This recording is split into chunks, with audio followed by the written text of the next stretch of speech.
Told through the voice of Gogo Reyes, Glimpse, Vistazo tells the story of a teen of mixed race trying to navigate both growing up in the 1980s in Western Pennsylvania and his loving family's secret back in Puerto Rico. Christian Coret's steady and engaging voice peels away the life of a mixed race teen, the alienation and love and identity in the skeletons in his parents' closet. I'm very proud to introduce Christian Coret. Good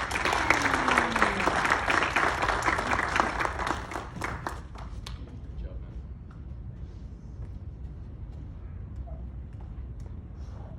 Good morning, class.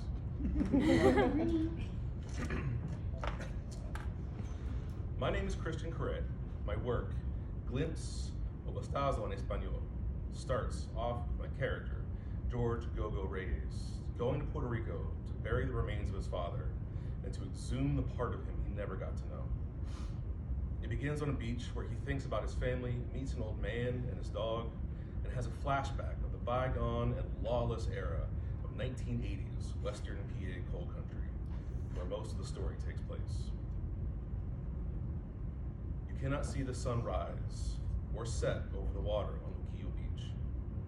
The proud back of Puerto Rico rises too much in the west. El Yunque looms to the south, and there is a spur of La Chiva to the east. To the best you can hope for if you wake up early enough to watch the sunrise there is a wonderful view of the sun kissing the edge of the island and toying with the waves. But at Luquillo, there are reefs that poke out at low tide, and if you time it right, you can swim out to them and watch the sun join the ocean and land in morning matrimony. Today I was not so lucky. Low tide and sunrise is about a week away, but the warm water at my heels as I stood in the shallow surf and the first morning rays warming my lined face made the exhaustion I now felt worth it. Luquillo gets its name from the rainforest-covered mountain to the south, El Yunque, the White Mountain, or Foggy Mountain. The Taino called it Yuquio. At least they did before they were wiped out, killed for the land, or sold to the colonizers. Ponce de Leon himself was reported to trod on this beach, but the morning light banished those ghosts, and all I saw was the ocean, the sky, and the mountain. Where the sun lay in between was a crucible melting all three together. White Mountain, shrouded in mist, is the land of a people lost but not forgotten, and reported home to the Fountain of Youth. Ironically, Ponce de Leon wasted years of his life looking for it, but he discovered much in the search for it anyway. Doubly ironic, I suppose, that I'm thinking about him now like this. I have spent years of my life looking for my youth as well, looking for myself, for answers to who I am, who I might have been, and like de Leon, I have discovered much, just not what I was looking for. That's not really ironic, I guess. It's more tragic, like that Alanis Morissette song.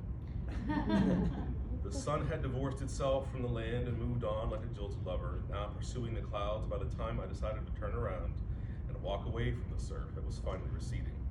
I walked up the beach, stepping over drying palm leaflets that marked the high water line like a perforation separating dry land from sea.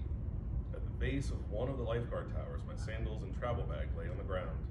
Normally, they suggest not leaving your personal belongings unattended at beaches like this, but the only other person here this early was an old man wearing a straw fedora jauntily perched on his head, a light blue button-up shirt, white cotton pants flapping in the light breeze, and an old worn loafers. He was over 100 yards away, walking a medium-sized black and white dog that looked like a Cocker Spaniel cosplaying as a Dalmatian. The old man threw a ball receding into the waves, and the dog jumped after it. I grabbed my sandals and sat down on the ramp to the tower to put them on. I looked down at the sand-caked feet, water still dripping through the hair on my legs, and grimaced. I hate the feel of wet feet in anything. So I put the sandals down, leaned back, placed my hands on the inclined white wood, and let the waves pull my eyes back towards them. There wasn't much Dad told me about this beach, just about the water and the food stands. The ocean had shades of blue I haven't seen anywhere else on the island, though to be fair, each beach sports different hues. Tones of azul, topaz, and teals. The blue of Luquillo was the one I saw in my dreams.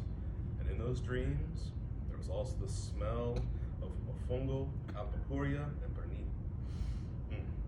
Coming from the vendors in their small shacks, sweaty men and women making food on makeshift grills and in huge pans, Saliva flooded my mouth, but it was hours before any of these stands opened.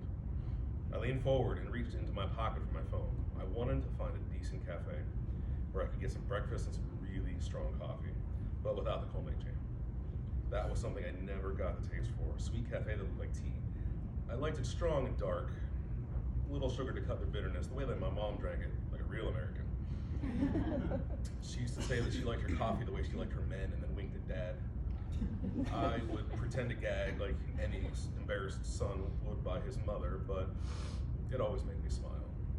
Even now, even if it was only for a moment. I snapped out of the reminiscence. Thinking about Mom at this island always depressed me, no matter if I was sitting on a beach in the morning sun or drinking, especially when I was drinking. I swiped open the phone and checked Google Maps for a cafe in walking distance. I didn't have to check out for another few hours yet, and a walk sounded like a good idea, because if I was kidding myself, if I thought my breakfast would be light, not in the land of Mallorcas and Quesitos. Before the search results popped up, there was a snuffling sound from my feet, and a cold nose touched one of my big toes. I reared back as I saw the dog come down the beach looking slightly offended by my reaction, and he dropped the ball between my legs with an accusatory woof. Lo siento, senor. No, bandido. No, bandido, I heard from the direction of the water. The old man was walking briskly up from the beach, leash in hand, ready to snap it on. I smiled at Bandit. His curled tail, partially straightened by the water, wagged rapidly, droplets fanning out in all directions behind him. His tongue lolled out of his mouth, and I held out my hand for him to sniff. No problemo, senor. Is he friendly? I asked. Bandit did me the favor of answering by licking my fingers, then placing his head into my hand for a good scratch behind the ears. See, too friendly, like my second wife. Always looking for attention from anyone but me. The old man laughed and held out a hand as I started to stand. I laughed too. He had a face that told the story of decades, a biography etched deep in a brown cover that had spent many of those years outside and in the sun. I knew as I reached for his outstretched hand that it would be tough as leather and strong. I was not disappointed, and winced as he held me up. Gracias. Bandit must only be a pup. He's got the same energy as my daughter when she was 2. I reached down and picked up the ball between my feet and tossed it toward the ocean. Bandit sent up a rooster tail of sand behind him as he streaked towards it. He's no being a pup for 5 years or more. He just acts like one, like his owner. The old man laughed again, a rich sound full of joy and mischief.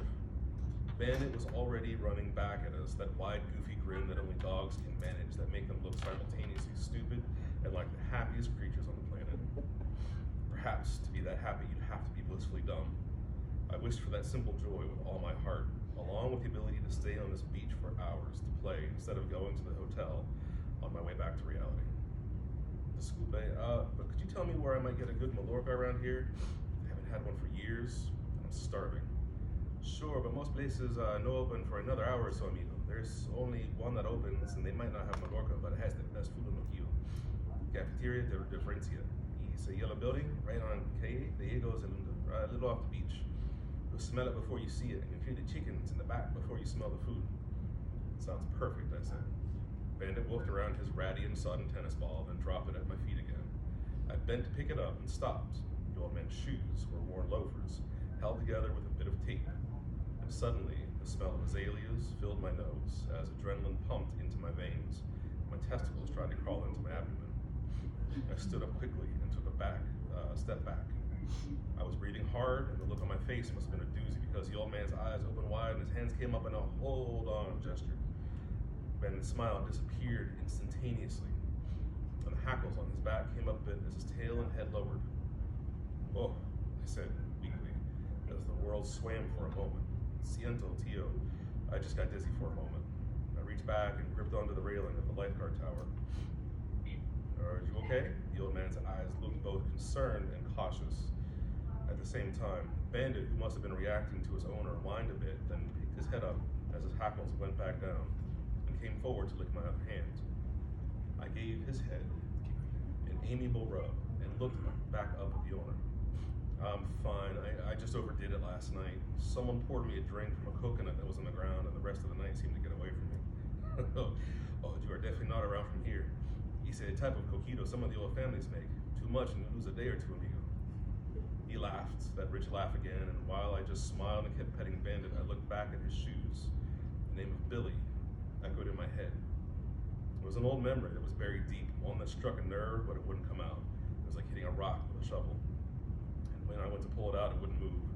That memory was a boulder, deep in the bedrock of my past, but the giant stone wasn't Billy, the asshole who was there that day, the one who launched my backpack into the stratosphere, the kid with the taped shoes. No, it was a girl and her brother.